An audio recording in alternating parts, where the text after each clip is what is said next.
Les quartiles découpent la série en 4 parties qui contiennent chaque à peu près 50% des observations.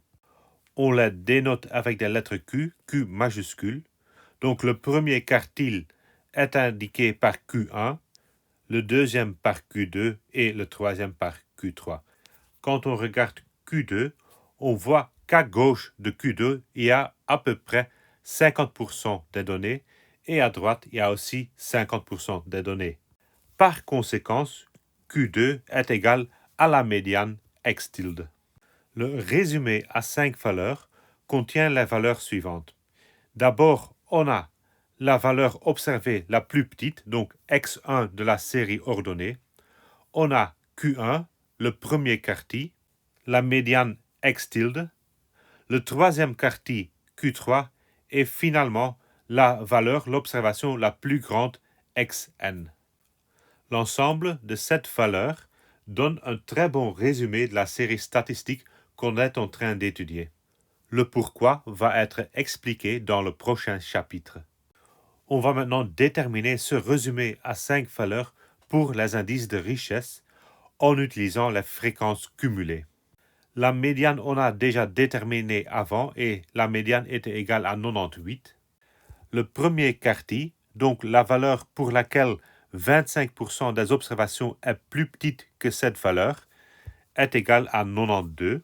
Pour déterminer le troisième quartile, on utilise la valeur 75% sur l'axe des ordonnées et on trouve de cette manière que le troisième quartile est égal à 106. Et après, on ajoute encore la valeur la plus petite des indices, 73, et la plus grande valeur des indices, 128. Prenons maintenant une variable discrète étant le nombre de parties et en utilisant le tableau statistique, on va de nouveau déterminer le résumé à 5 valeurs. À partir de ce tableau, nous voyons que le premier quartile est égal à la médiane, ce qui est égal à 1. Clairement, la première fréquence cumulée étant 69%, on a dépassé les 25% pour le premier quartile et on a dépassé les 50% pour trouver la médiane. Pour trouver le troisième quartile, on doit dépasser 75% en fréquence cumulée et on voit qu'on dépasse 75% déjà dans la deuxième catégorie, donc pour la valeur 2. En plus, la valeur la plus petite est égale à 1, la valeur la plus grande est égale à 4. On voit donc que le résumé à 5 valeurs, dans ce cas, dans le cas discret, ne donne pas beaucoup d'informations. Donc sa richesse, l'information contenue dans ces 5 valeurs, est très limitée. Pour cette raison, le résumé à 5 valeurs est très utile pour des variables continues, mais pas pour les variables discrètes. Le revenu de 2002 est une variable continue, mais cette variable est donnée dans une série groupée. Donc on connaît les classes, mais on ne connaît pas les observations individuelles. Qu'est-ce qui se passe maintenant avec le résumé à 5 valeurs?